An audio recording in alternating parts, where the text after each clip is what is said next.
Hello everyone, দেখতে পাচ্ছেন আমি এখানে নিয়ে এসেছি আপনাদের মাঝে বড় মাছের বুনা। তো এখানে নিয়ে নিলাম আমি একটা মাছ, এখানে মাছগুলো ভাজা করে নিলাম। এবারে একে একে মশলা নিয়ে নিলাম, টমেটো কুচি, পেঁয়াজ কুচি, আদা পেস্ট, রসুন পেস্ট। এবার আমি কড়াইতে দিয়ে দিলাম পরিমাণ মতো তেল। এবারে একে একে মশলাগুলো দিয়ে দেব। পেস্ট করে রাখা আদা পেস্ট দিয়ে দিলাম, রসুন পেস্ট, পেঁয়াজ পেস্ট, তারপরে দিয়ে দেব টমেটো কুচি, দিয়ে ভালো করে নাড়াচাড়া করে নিতে হবে।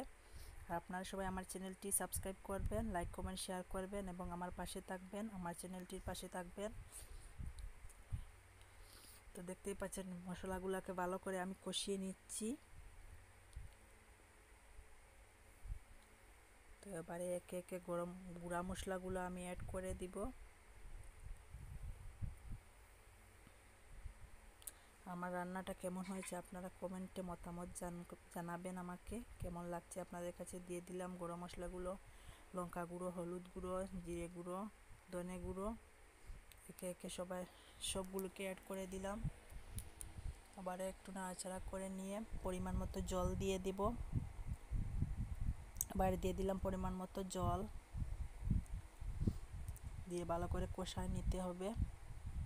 পরে এখন দিয়ে দেব একে মাছগুলা, ভেজে রাখা মাছগুলা দিয়ে দেব। আমি নুন হলুদ গুঁড়ো মাখিয়ে নিয়ে ভেজে নিয়েছি সুন্দর করে। এবারে নাড়াচাড়া করে নিব, অল্প অল্প জল দেব। বেশি জল দিলে মাছগুলা ভেঙে যায়, এই জন্য অল্প অল্প জল দিয়ে এটাকে রান্না করে নিতে হবে।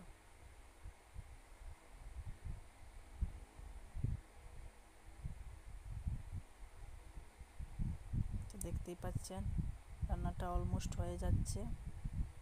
এবারে দিয়ে দেব ধনেপাতা কুচি আর গরম মশলা গুঁড়ো, দিয়ে দিলেই হয়ে যাবে আমার এই রান্নাটা। এবারে দিয়ে দেব গরম মশলা গুঁড়ো।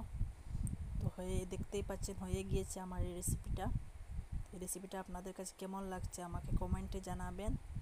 তো দেখুন কত সুন্দর হয়েছে রেসিপিটা। এবার আমি আমার ছোটো বোনকে টেস্ট করার জন্য দিয়েছি, ও টেস্ট করে বলবে কেমন হয়েছে।